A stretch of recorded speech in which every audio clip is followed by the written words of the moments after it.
Mm, Bueno, muy buenas tardes a todos. ¿Me confirman, por favor, si se está escuchando bien ahí? Voy a compartir. Chat.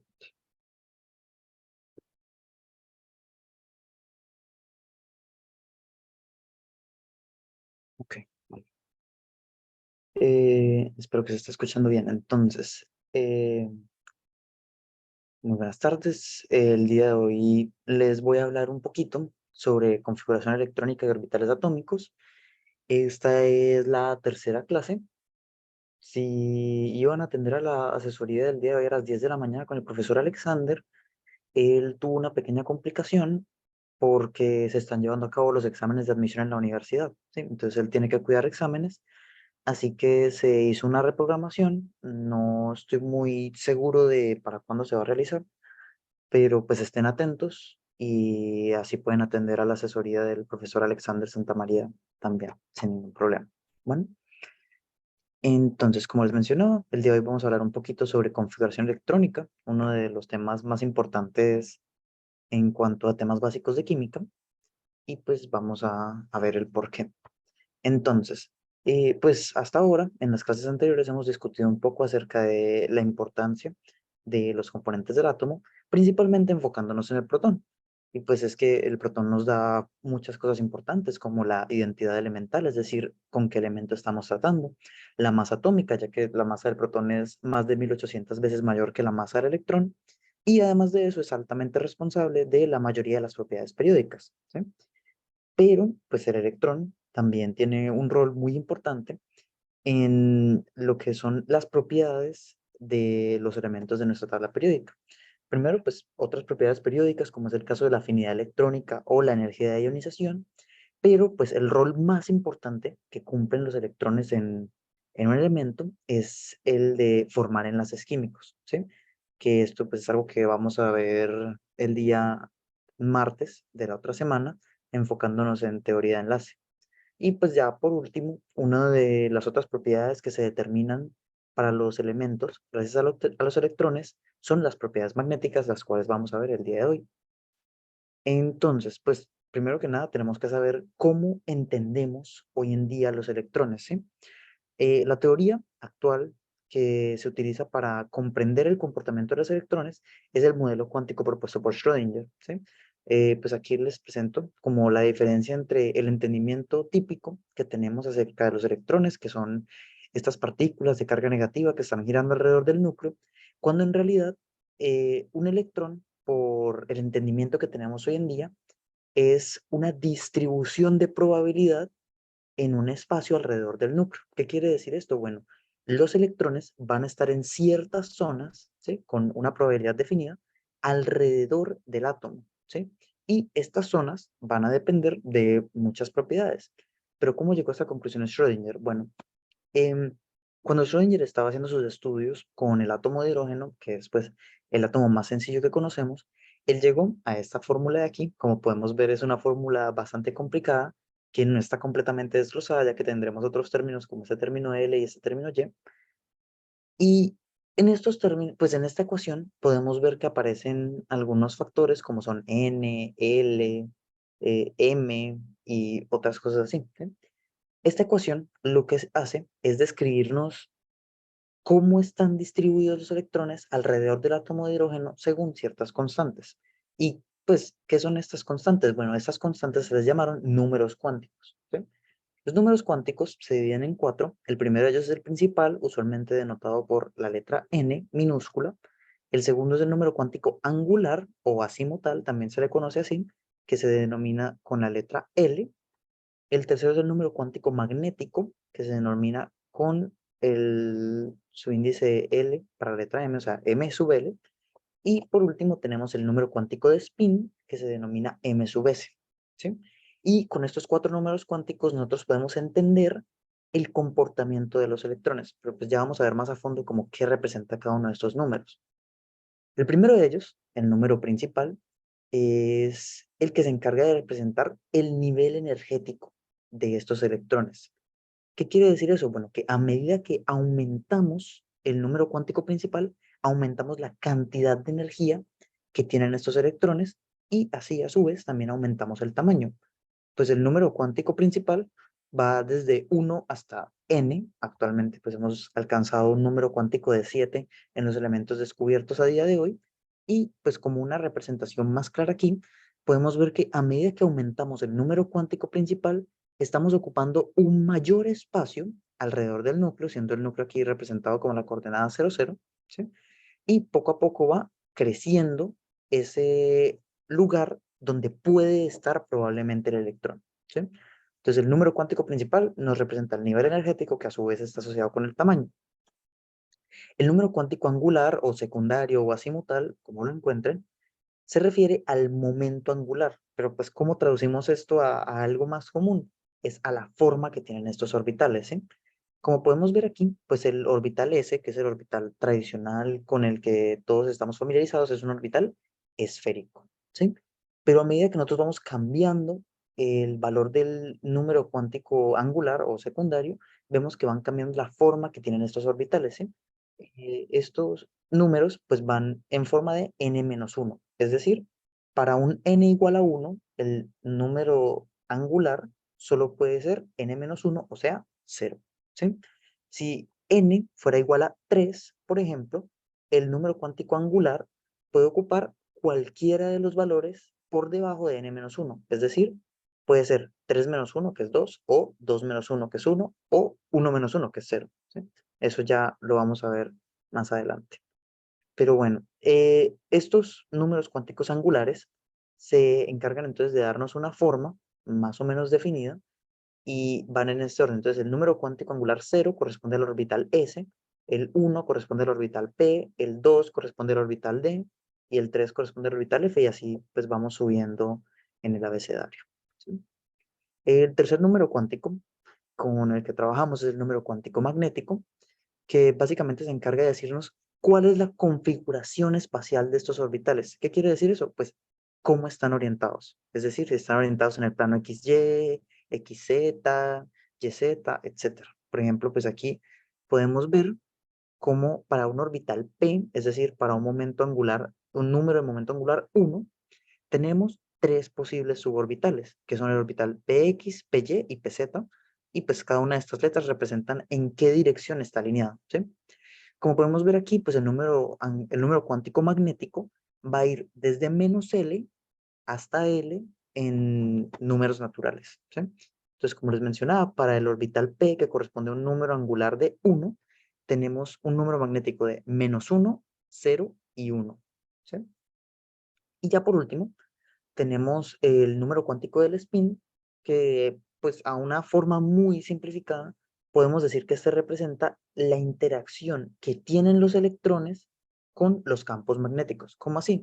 Quiere decir que los electrones van a poder o alinearse o repeler el campo magnético, ¿sí? Según el número cuántico de spin que tenga.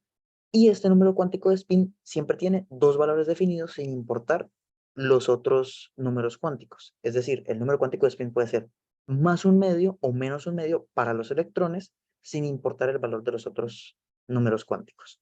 ¿Listo? Entonces, pues estos cuatro números cuánticos nos van a permitir diferenciar un electrón del resto de los electrones que pertenecen a un átomo en todos los orbitales que están alrededor de él. O sea, si nosotros conocemos estos números cuánticos, vamos a poder decir en qué región del átomo vamos a poder encontrar ese electrón, ¿sí? Entonces, por ejemplo, si yo a ustedes les diera estos valores para n, l, m sub l y m sub s de 3, 1, 0 y un medio, conociendo estos números cuánticos y cómo tratarlos, podemos llegar a que estamos hablando de un orbital 3py, ¿sí?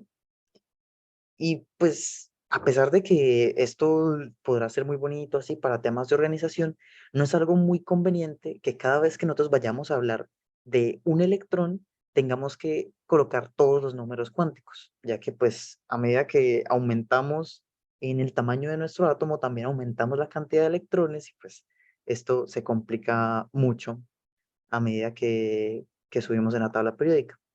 Por esto, pues surge la idea de la configuración electrónica, que es básicamente una forma más fácil de entender cómo están distribuidos los electrones a través de sus orbitales de una forma más concisa. Es decir, comprimimos toda esta información de los números cuánticos en una forma más fácil de entender, que es esta notación de aquí. Entonces, pues, ¿qué información nos da esta notación? Bueno, lo primero es que tenemos el número cuántico principal, ¿sí? Entonces aquí el número que preceda a esta letra, ¿sí?, va a corresponder al número cuántico principal n. Y esto, aparte de eso, nos permite identificar el periodo, o sea, el periodo al cual corresponde ese átomo, ¿sí? Pero ya vamos a ver más a fondo cómo entender esto. Segundo, tenemos el número cuántico angular representado con la letra de la región a la que pertenece, ¿sí? En este caso, pues, S correspondería a un número cuántico angular de 0, ¿sí?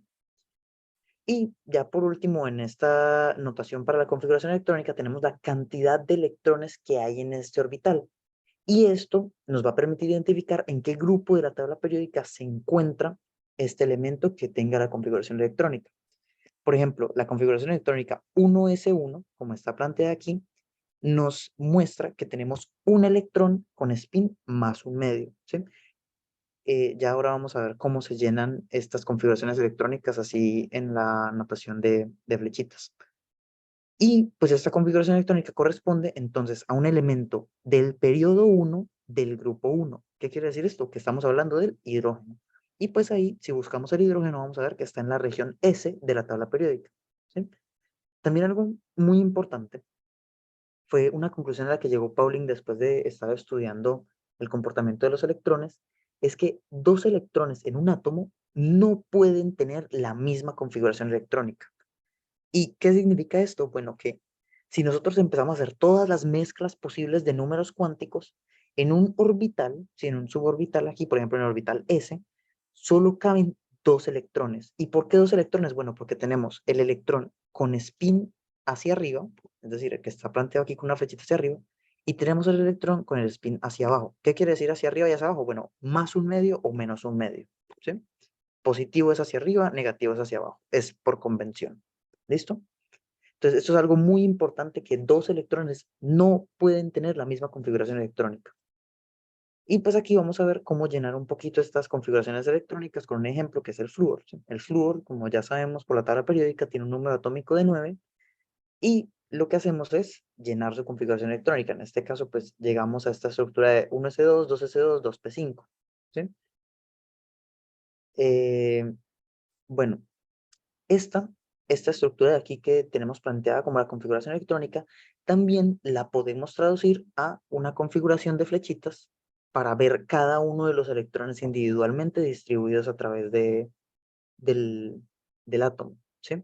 Pero pues, ¿cómo sabemos, por ejemplo, que para el flúor, estos primeros dos orbitales van a tener dos electrones y este va a tener uno solo? ¿O cómo llegamos a esto? Bueno, ahora vamos a ver bien cómo construir, pero algo muy importante es que cuando nosotros estamos haciendo la configuración electrónica de un átomo, siempre empezamos llenando con un electrón cada uno de los suborbitales. Es decir, a la hora que estamos construyendo la configuración electrónica del flúor, ponemos un electrón en el orbital px, un electrón en el orbital py y un electrón en el orbital pz, y después, solo por convención, terminamos de llenar. Entonces, agregamos de nuevo otro electrón, en este caso con spin negativo, al orbital px y otro electrón en el orbital py.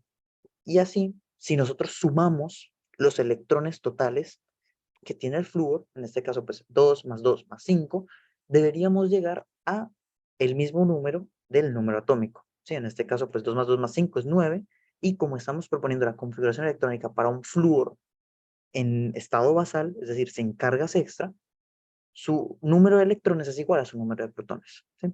Pero bueno, ¿cómo construimos esta configuración electrónica? ¿Cómo llegamos a esta estructura de 1s2, 2s2, 2p5? Bueno, para esto tenemos dos principios. El primero es seguir el diagrama de Müller, que es este diagrama que les traigo aquí.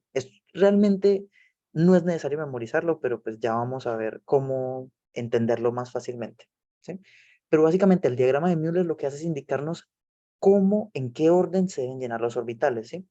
Como ya sabemos, entonces, para el orbital S solo caben dos electrones, para el orbital P solo caben 6, para el orbital D solo caben 10, y así van creciendo de 4 en 4 a medida que aumentamos el número angular, ¿sí? Y el principio de Aufbau lo que nos dice es que los electrones llenan los orbitales en orden ascendente de energía. ¿Qué quiere decir eso? Pues que a medida que aumentamos nosotros el número principal, se deben ir llenando de esa forma los orbitales electrónicos. También, pues una forma en la que se sabe qué orbital llenar en qué orden es por hacer la suma de n más L, ¿sí? ¿Qué significa eso? Bueno, n en este caso, por ejemplo, para el orbital 1s es 1 y L es 0. Entonces, el valor de n más L para el orbital 1s va a ser igual a 1, ¿sí? Y así seguimos. Entonces, para el orbital 2s, por ejemplo, n más L va a ser igual a 2, para el orbital 2p va a ser igual a 3, para el orbital 3s va a ser igual a 3. Bueno, aquí llegamos a un problema. ¿Cómo sabemos cuál orbital llenar primero entre el 2p y el 3s? Y lo que nos dice el principio de Aufbau es que vamos a llenar en orden creciente de n. ¿Cómo así? El primer orbital que llenamos es el que tenga el valor de n más bajo. Esto va a entenderse más fácil ahora que estemos construyendo una configuración electrónica desde cero. Pero pues para verlo, aquí por los niveles de energía, como nos dice el principio de Aufbau, entonces tenemos que el orbital 1s es el que menor energía tiene.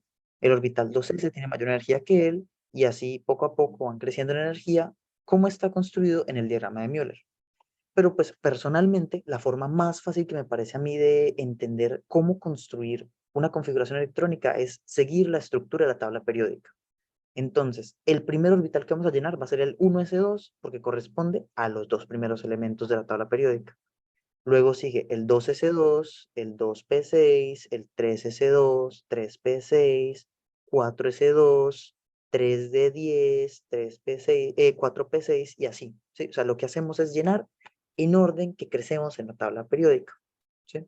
Esto pues no requiere memorizarse los elementos en la tabla, sino que lo que tenemos que saber es entender qué forma tiene nuestra tabla periódica y cómo están distribuidos. Y algo muy interesante es que, pues, guiándonos por la configuración electrónica, llegamos a una explicación sobre por qué los elementos tienen esta tendencia al octeto, ¿sí? ¿Por qué los elementos siempre quieren parecerse a los gases nobles? Y esto es debido a las configuraciones de capa completa. Como podemos ver aquí, este es un ejemplo para el neón. El neón tiene una configuración de capa completa, es decir, los orbitales que él tiene están completamente llenos, ¿sí? Aquí tenemos el orbital 1s con sus 2 electrones, el orbital 2s con 2 electrones y el orbital 2p con 6 electrones. Y cuando un átomo llega a estas configuraciones de capa completa, se vuelve muy estable. ¿Por qué? Porque todas sus cargas están balanceadas, no tiene electrones que están por ahí solitos, desemparejados y demás. Y este fenómeno es lo mismo para todos los gases nobles. Es decir, si nosotros nos vamos al argón, por ejemplo, él va a llenar el orbital 3s y el 3p. Si nos vamos al criptón, va a llenar el orbital 4s, el 3d y el 4p. Sí, y así, poco a poco, vamos llenando todos los orbitales y por eso todos los gases nobles tienen configuración de capa completa y los elementos usualmente van a querer llegar a esta configuración porque les confiere estabilidad, ¿sí? Recuerden que pues por leyes de la termodinámica todo sistema tiende al estado de mínima energía y pues por lo tanto es el estado más estable, ¿sí? Bueno, ahora vamos a ver más específicamente cómo construir esta configuración electrónica para un ejemplo como es el estaño, ¿sí? El estaño lo podemos ver aquí, está con número atómico 50 justo después del indio, y pues vamos a ver entonces cómo construimos esta configuración electrónica. Entonces empezamos, como les digo, recorremos la tabla periódica de izquierda a derecha hasta llegar al elemento que queremos construir. Entonces vamos, 1s2, el primer periodo, no está ahí el estaño. Luego, 2s2 por aquí y 2p6. Recorrimos todo el periodo 2, el estaño no está ahí. Luego, vamos al periodo 3, de nuevo, 3s2, 3p6, estamos recorriendo la tabla periódica de izquierda a derecha, y aquí llegamos a una configuración un poco más larga, que es para el periodo 4. Como podemos ver aquí, entonces, tenemos 4s2, 3d10, 4p6. Aquí pues es la primera vez que vemos que hay un número diferente al resto en nuestra configuración electrónica. Y aquí es donde pues es más fácil aplicar ese concepto del n más l, ¿sí? Entonces, de nuevo, empezamos con un n más l igual a 4, seguimos con un n más l, entonces n igual a 3, L igual a 2, porque 2 corresponde a los orbitales D, entonces este N más L es igual a 5, y este N más L también es igual a 5, pero vamos en orden creciente de N más L. ¿Sí? Pero igual, como les menciono, vamos creciendo en la tabla periódica. Así que esta configuración electrónica a la que hemos llegado hasta ahora corresponde al criptón, ¿sí? Porque ya terminamos el periodo 4. Ahora nos vamos al periodo 5. Entonces, recorremos el 5S, ahí no tenemos el estaño, el 4D, aquí tampoco tenemos el estaño, y luego llegamos hasta aquí, el 5P2. ¿Qué quiere decir eso? Que nos movimos 2 espacios en la región P de la tabla periódica, ¿sí? Entonces, como llegamos hasta el segundo elemento en el periodo 5 de la región P, vamos a tener una configuración que termina en 5P2. ¿Sí? Eso lo podemos ver aquí.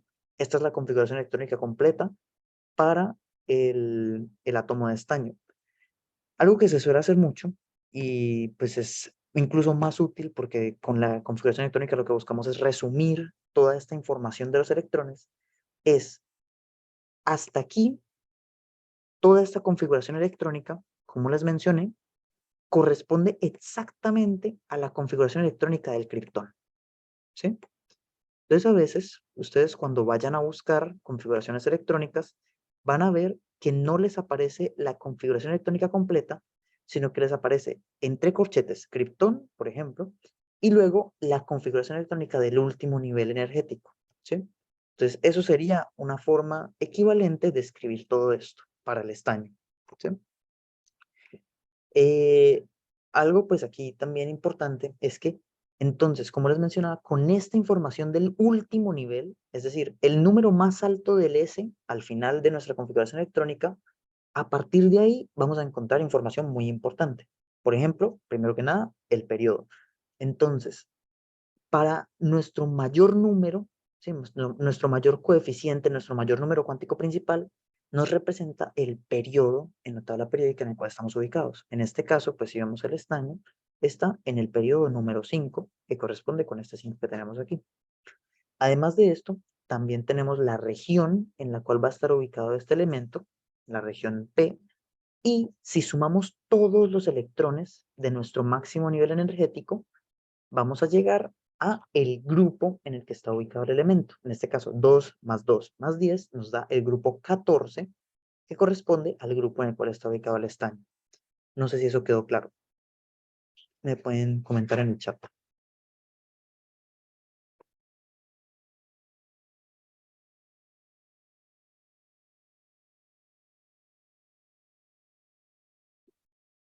Bueno, como no hay respuesta, entonces asumo que está todo claro.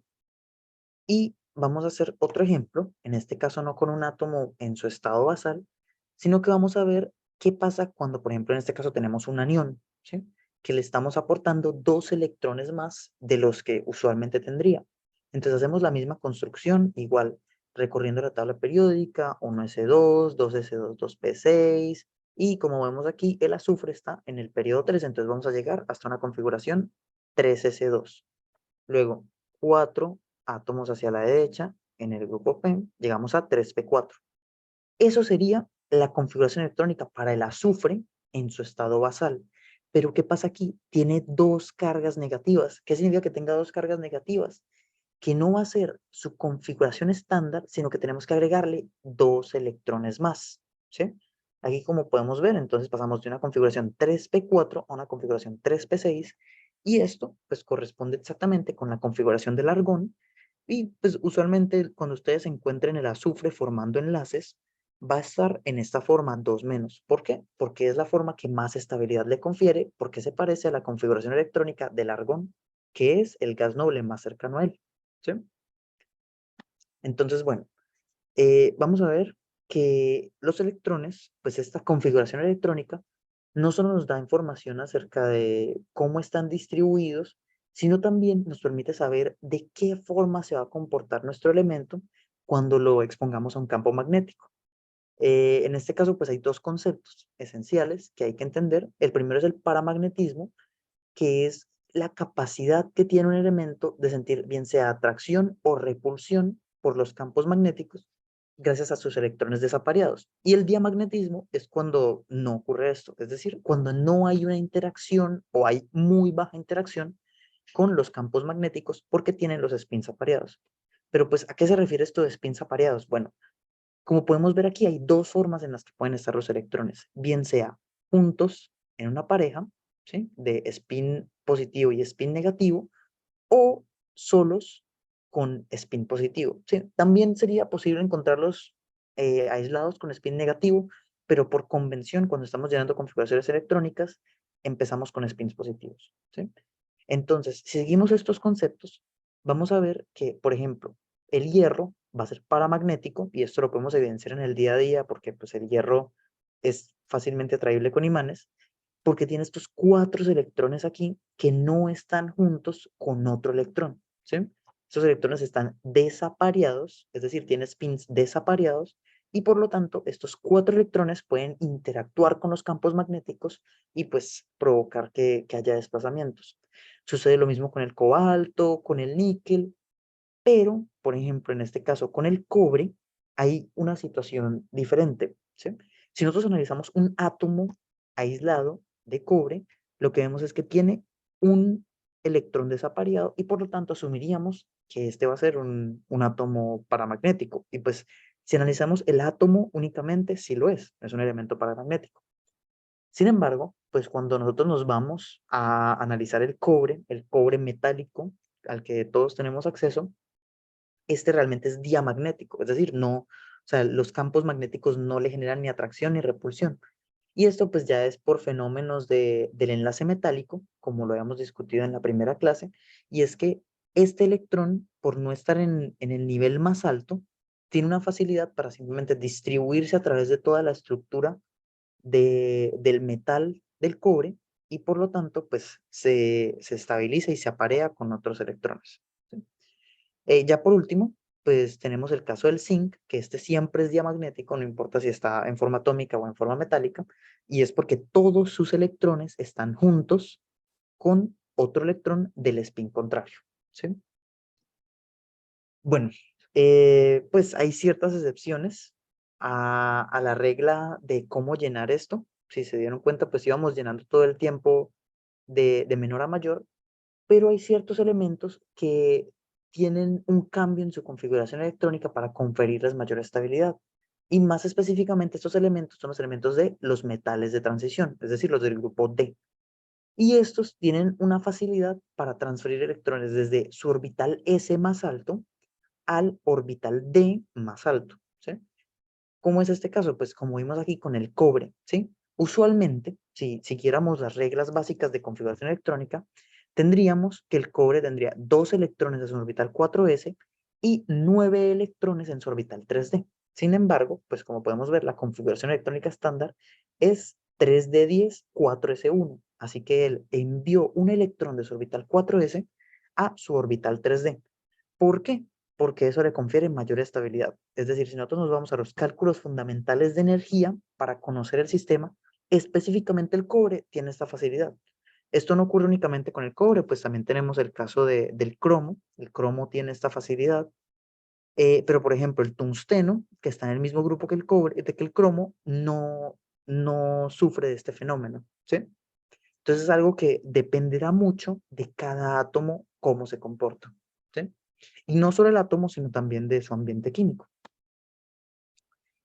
También algo importante que denotar, y es que los metales de transición usualmente tienen una gran facilidad para estar en un estado de oxidación 2 más.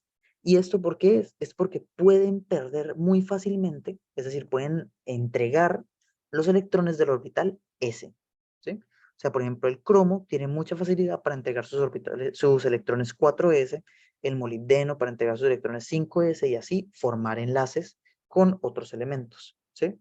Entonces, por eso es muy común ver que los metales de transición puedan tener un estado de oxidación más 2. ¿Sí? Ya por último, pues algo interesante en lo que no vamos a profundizar el día de hoy es que la configuración electrónica no solamente aplica a los elementos, sino que también nos puede ayudar a entender cómo se forman los enlaces en las moléculas, ¿sí? Y en este caso esto se hace combinando orbitales atómicos de cada uno de los elementos con los que está formando un enlace. Por ejemplo, aquí tenemos, pues, si quisiéramos formar un enlace entre el neón, digo, el neón no, eh, el berilio, ¿sí? El berilio y el litio, vemos que realmente no es un compuesto viable porque este orbital de aquí, orbital molecular, es un orbital de antienlace, es decir, nos representa cuántos electrones están en contra de formar ese enlace, digámoslo así. Y pues nunca vamos a ver un compuesto de berilio-litio en el que haya un enlace entre esos dos elementos, ¿sí? Pero esto es un tema bastante complejo, hay múltiples teorías que nos ayudan a entender más fácilmente cómo estos orbitales moleculares funcionan, ¿sí? Pero es algo que requiere estudios a profundidad. Entonces no vamos a meternos en esto. Ya para terminar la clase, entonces vamos a ver dos preguntitas para entender un poquito más cómo aplicar estos conceptos de configuración electrónica. La primera pregunta nos pide describir los números cuánticos para el orbital o para el electrón en el que está contenido el último electrón de silicio, ¿sí? En este caso, pues nos dan la configuración electrónica completa del silicio. Para este caso, pues nos vamos a ir a fijarnos únicamente en el nivel más alto de energía, que en este caso corresponde al orbital 3p2, ¿sí? Como es usual, pues lo primero que tenemos que hacer es descomponer este orbital p que nos proponen aquí en los tres suborbitales p, que serían el px, el py y el pz, ¿sí? Entonces, asignamos los electrones y por el principio que ya habíamos visto, el principio de Aufbau, entonces vamos llenando en orden creciente de energía y ponemos un electrón en el primer orbital y un electrón en el segundo orbital. Vamos llenando así de uno en uno y pues de esta forma sabemos que el último electrón va a ser este de aquí, este que está ocupando el orbital de en medio. ¿Listo? Entonces, ¿cómo describimos este orbital? Bueno, lo primero que sabemos es que su número cuántico principal va a ser n igual a 3. ¿Sí? ¿Por qué? Porque está ubicado en orbital 3p. Como también conocemos que es el orbital p, entonces con eso sabemos que va a ser un L igual a 1, ¿sí? Por lo que les había mencionado de a qué corresponde cada uno de los L's. Y lo que hacemos pues, siguiente es asignar entonces los números cuánticos magnéticos a cada uno de estos orbitales. Pues, por convención, lo que hacemos es asignarlo del menor al mayor. En este caso, pues como P corresponde a un L igual a 1, entonces aquí tenemos sus tres suborbitales que van a corresponder a valores de M sub L de -1, 0 y 1. ¿Sí? Entonces ya tenemos N igual a 3, L igual a 1 y M sub L para este último electrón igual a 0. ¿Listo? Y por último, pues lo único que nos faltaría es conocer el número cuántico de spin, y en este caso, como por convención habíamos mencionado, siempre se va llenando con spin positivo primero. Entonces, en este caso, pues el número cuántico de spin va a ser más un medio. Y así llegamos a la descripción en números cuánticos del último electrón que tiene el silicio, ¿sí? Pues ya como por una representación gráfica para comparar entre diferentes orbitales p, podemos ver aquí el orbital 2p que corresponde a esta distribución electrónica. Cuando pasamos a un orbital 3p tenemos dos posibles regiones, una región ovalada inicial parecida al orbital 2p y una región ovalada secundaria que corresponde únicamente al orbital 3p en este caso. Y si seguimos aumentando así, pues vamos aumentando como las posibles regiones y el tamaño total del orbital. ¿Listo? Ya por último, pues entonces tenemos este otro ejercicio que nos habla. Entonces nos dice, el átomo de cromo presenta anomalías en su configuración electrónica respecto a lo esperado. Según esto, ¿cuál debería ser su configuración electrónica? Entonces, lo primero que vamos a hacer, ya que nos están diciendo que presenta anomalías respecto a lo esperado, vamos a construir cuál es la configuración electrónica que deberíamos esperar. Entonces tenemos un Z igual a 24 y como no nos están hablando de un cromo ni aniónico ni catiónico, vamos a ir a una configuración electrónica que nos sume 24 electrones, ¿sí? Entonces, vamos 1s2, 2s2, 2p6, hasta que llevamos 10 electrones, 3s2, 3p6, 4s2, nos suma 10 electrones más, entonces ya llevamos 20 electrones, y por el orden del diagrama de Müller, llegamos a la configuración 3D4. ¿Sí? Entonces, esta sería la configuración para el cromo, la respuesta B, sería la configuración si no presentara ninguna anomalía. ¿Listo? Y las anomalías que mencionamos, entonces aquí nos proponen, bien sea, o que se transfiera un electrón del orbital S al orbital D, o que se transfieran dos electrones al orbital D, o que pase un electrón del orbital D al orbital S. ¿Sí? Lo primero que hacemos es descartar. Entonces ya sabemos que la opción B no puede ser porque esta corresponde a un estado esperado y no es ese. ¿Sí? La opción D tampoco puede ser por lo que habíamos discutido del principio de exclusión de Pauling, ya que, por ejemplo, si nosotros nos vamos aquí al orbital S, él solo puede contener dos electrones, uno con spin positivo, uno con spin negativo, y si esta fuera la respuesta, entonces, ¿dónde ponemos el tercer electrón? ¿Sí? Esta respuesta no tiene sentido. Así que quedamos entre la opción de A y C. ¿Listo? Ahora, ¿cuál opción tendría más sentido hablando energéticamente? Bueno, si nosotros nos vamos aquí entonces y planteamos nuestros 5, permítanme, no, yo no tengo la gráfica aquí, pero bueno. Planteamos los 5 suborbitales para el orbital D, tenemos las dos opciones. Una sería entonces mantener un electrón aquí y poner un electrón en cada uno de estos 5 suborbitales, ¿sí? Con un electrón. O tenemos la segunda opción, que es la que nos propone en la respuesta C, que es pasar este electrón también aquí, entonces tener 5 orbitales con un electrón, digo, 4 orbitales con un electrón y un orbital con 2 electrones. ¿Cuál es más estable? Bueno, siempre va a ser más estable tener todos los orbitales medio llenos que tener algunos orbitales medio llenos y un orbital lleno, ¿sí? ¿Por qué es esto? Bueno, recuerden que los electrones, a pesar de que pues cuando se juntan en los orbitales les da más estabilidad, igualmente entre ellos se repelen, ¿sí? ¿Por qué? Porque los electrones tienen carga negativa y las cargas iguales se repelen, ¿sí? Entonces, si yo vengo aquí y le pongo dos electrones a esto, a este orbital, voy a generar una fuerza de repulsión entre estos dos electrones, ¿sí? Y eso, al fin y al cabo, me va a terminar subiendo la energía. Entonces, la respuesta que vamos a esperar, y pues también por la discusión que hemos tenido anteriormente, es que vamos a tener una transición de un electrón del orbital S a el orbital D para completar su capa, ¿sí? Y pues aquí nos guiamos por el principio de Aufbau. No sé si tengan alguna pregunta, algo que no haya quedado claro. Recuerden estar pendientes a la reprogramación de la clase del profesor Alexander Santamaría, que seguramente pues, se llevará a cabo esta semana. ¿Listo?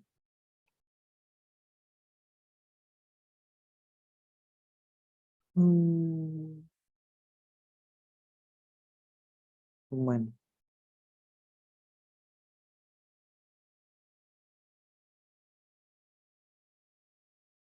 asumo entonces que no hay preguntas, que quedó todo claro para A.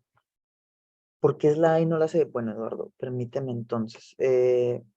Tenemos dos opciones, ¿sí? Entonces la A, déjame, lo dibujo aquí, ¿sí? Ah,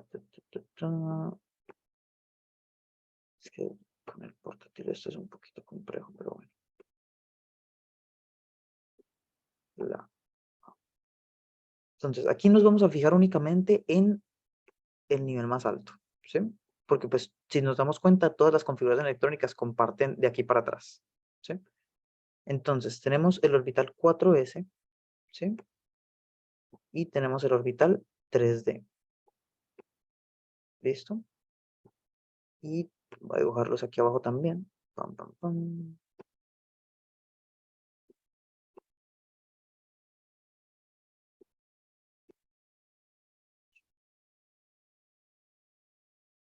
Sí, listo. Entonces, la opción que nos propone la respuesta A es que tengamos un electrón en cada uno de los orbitales, ¿sí? Un electrón aquí en el orbital 4s, un electrón en este 3D, un electrón en este 3D, un electrón en este 3D y así, ¿sí? ¿Esto qué hace? Bueno, vamos a tener un electrón en cada uno de estos suborbitales y por lo tanto Perdón. Por lo tanto, un electrón solito en cada uno de sus espacios, ¿sí?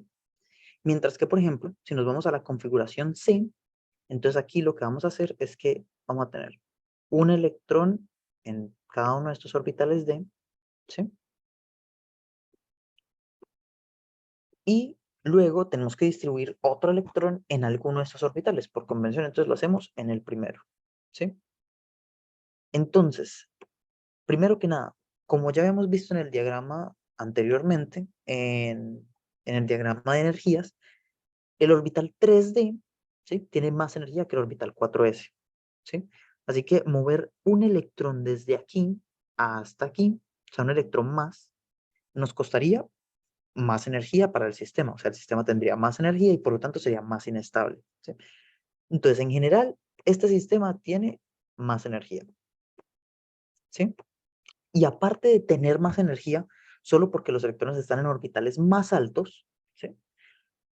También va a tener más energía porque estos dos electrones de aquí, de este orbital 3D XY, si no estoy mal, es el 3D XY, estos dos electrones están repeliéndose entre sí, ¿sí? O sea, como están ocupando el mismo espacio, van a estar generando este conflicto de un choque de fuerzas y eso va a aumentar aún más la energía del sistema. Y lo que nosotros esperamos de la distribución de electrones en un átomo es que siempre esté en la distribución de mínima energía, ¿sí? Porque a eso es a lo que tiende todo en el universo, a tener la mínima energía posible. ¿Listo, Eduardo? Entonces, por eso es la respuesta A, que es la que tiene menor energía entre la A y la C. ¿Ok? No sé si queda claro con eso. La C es posible, claro. Realmente aquí la única configuración que no es posible es la D. ¿Sí? La D es la única configuración que no es posible, porque pues de nuevo les repito, por el principio de exclusión de Pauling no podemos tener 3 electrones en el orbital S, ¿sí? Pero es posible tener 2 electrones en el orbital S y 4 en el orbital D, es posible tener 6 electrones en el orbital D, o sea, eso dependerá de cómo esté el átomo, ¿sí? Pero aquí estamos hablando de un átomo en estado basal, es decir, un átomo que no le ha pasado nada, no ha sido irradiado por luz, no está interactuando con algún otro elemento, no está haciendo nada. Nos imaginamos un átomo de cromo perfectamente en el vacío, ¿sí? Listo. Bueno, Eduardo, espero que haya quedado claro. Como nadie más hace preguntas, entonces asumo que todo quedó claro hasta aquí. Estén pendientes entonces para la próxima semana, que ya va a ser la última asesoría pues van a ser las últimas asesorías de este año. Y entonces quedamos pendientes para el examen, pues el primer examen, la primera ronda de las Olimpiadas de Química. Bueno, espero que tengan muy buena tarde, muchachos, y que les vaya bien el día de hoy.